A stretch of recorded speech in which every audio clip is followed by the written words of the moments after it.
Good morning, friends. Here's Miss Sue, and I am going to start reading the story, The Magic Treehouse, and it's called Soccer on Sunday. Here we go. One summer day in Frog Creek, Pennsylvania, a mysterious treehouse appeared in the woods. It was filled with books. A boy named Jack and his sister Annie found the treehouse and soon discovered that it was magic. They could go to any time and place in history just by pointing to a picture in one of the books. While they were gone, no time at all passed back in Frog Creek. Jack and Annie eventually found out that the treehouse belonged to Morgan Le Fay, a magical librarian from the legendary realm of Camelot. They have since traveled on many adventures in the magic treehouse and completed many missions for both Morgan Le Fay and her friend Merlin the magician. Now Merlin needs Jack and Annie's help again. He wants them to travel through time and learn secrets of greatness from 4 people who are called great by the world. Jack and Annie have completed 3 of the 4 missions. They took a trip to ancient Macedonia, where they spent time with Alexander the Great and his warhorse, Bucephalus. They visited Coney Island in 1908, where they saw Harry Houdini and his wife Bess perform a magic show. And they had an adventure in Egypt in the 1800s, where they met Florence Nightingale. Back in Frog Creek, they are waiting to see where Merlin will send them to find the 4th secret of greatness. So that, my friends, that was the prologue. Here is chapter 1. It's called Seriously. Slowly and carefully, Jack ran his hands over the face of the stony cliff. His fingers gripped ridges and bumps. He lodged his bare toes into cracks in the rock. He knew he had to get to the top. He pushed with his legs and pulled with his hands. He was almost there. He reached up and grabbed the overhang of the cliff. The wind screamed and blew against Jack, knocking him off balance. His feet slipped. He was dangling by one hand. Jack! Jack opened his eyes. It was dark. He could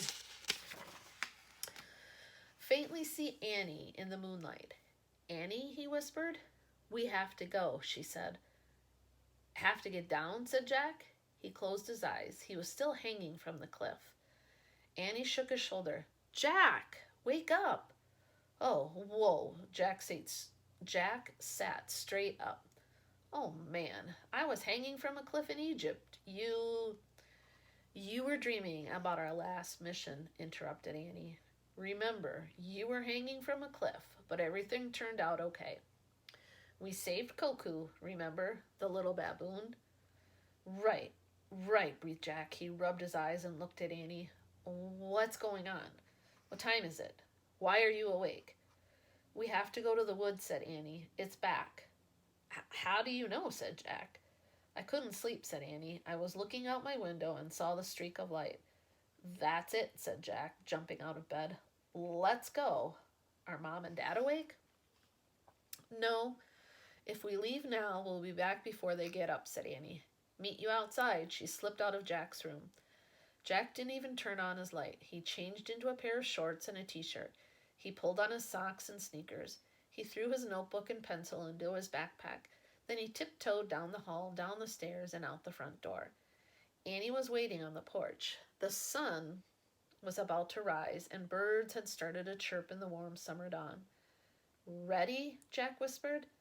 Jack and Annie left the front porch and stepped lightly over the wet grass of their front yard. They hurried up the sidewalk and crossed the street into the Frog Creek woods. As they walked between the dark trees, the purple-blue sky overhead was growing lighter. Bird song filled the woods. I wonder where we'll go today, said Jack. And what will be the secret of greatness that makes the ring of truth glow, Annie said. Then she began to speak in a dramatic voice, like a TV announcer. What amazing person will Jack and Annie meet today? Jack laughed, then spoke dramatically too. And when will they sniff the mist gathered at first light on the first day of the new moon on the Isle of Avalon? And when they do, what great talent will they choose for themselves, said Annie. Jack laughed again and shook his head. Our lives are kind of crazy, said Annie. Jack laughed again and shook his head. Our lives are kind of crazy, said Annie. You think? Said Jack. The chorus of birds grew louder as the pale gold of dawn filtered down through the trees. When Jack and Annie came to the smallest oak in the woods, they looked up into the branches. The magic treehouse was outlined against the sky. Without a word, Annie grabbed the rope ladder and started up. Jack followed. Jack and Annie climbed into the shadowy treehouse. A ray of sunlight slanted through a window. It shone directly on a sheet of paper lying on the wooden floor. On the paper, Jack had written the secrets of greatness they had learned on their last 3 missions. Humility, hard work, meaning and purpose. A gold ring, a tiny bottle, and a yellow scroll lay next to the paper. Jack picked up the scroll, unrolled it, and read out loud. Dear Jack and Annie, I hope you enjoyed traveling to Egypt and learning the 3rd secret of greatness from Florence Nightingale. Now you must learn the 4th one of the finest athletes of all time, Pele the Great. Pele the Great, said Jack. He was a brilliant soccer player from Brazil. I know. Coach Cooney told us all about him, said Annie. This is so cool, said Jack. Wait, said Annie. There's more. When you complete your mission, please come to Camelot before you return home. Morgan. So we're going to go to Camelot, said Jack. Yep, said Annie, and I wonder if we're going to Brazil too. She and Jack looked around the treehouse for a book that would help them on their journey. There, said Annie.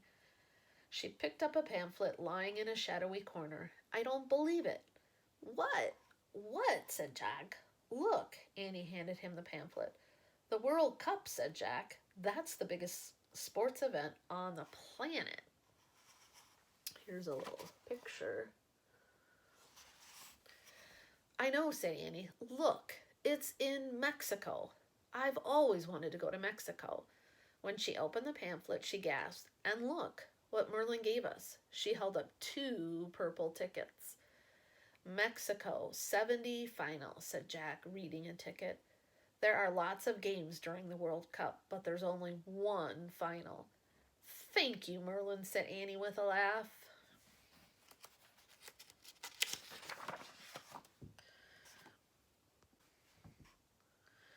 So Pele must be playing in the final, Jack said. Yep. Annie shoved their tickets in her back pocket. Don't forget this, said Jack. He grabbed the small bottle lying on the floor and held it up to the sunlight. Sparkling mist swirled inside. Mist gathered at first light on the first day of the new moon on the Isle of Avalon, Jack said. Whenever he and Annie breathed in the mist and made a wish, they magically had a great talent for 1 hour. Jack tucked the bottle into his backpack. Annie picked up the gold ring from the floor. And here's the ring of truth, she said. You get to wear it this time. Just make sure to keep your eye on it when we're with Pele. Don't worry, said Jack as he slipped the ring onto his finger. The ring of truth would shine with a fiery light when they discovered the 4th secret of greatness. Let's go, said Annie. I still can't believe we're actually headed to Mexico to a final World Cup soccer game to meet Pele the Great, Jack said. I mean, seriously. Seriously, said Annie. Jack pointed at the cover of their program. I seriously wish we could go to Mexico City, 1970. The wind started to blow. The treehouse started to spin. It spun faster and faster. Then everything was still. Absolutely still.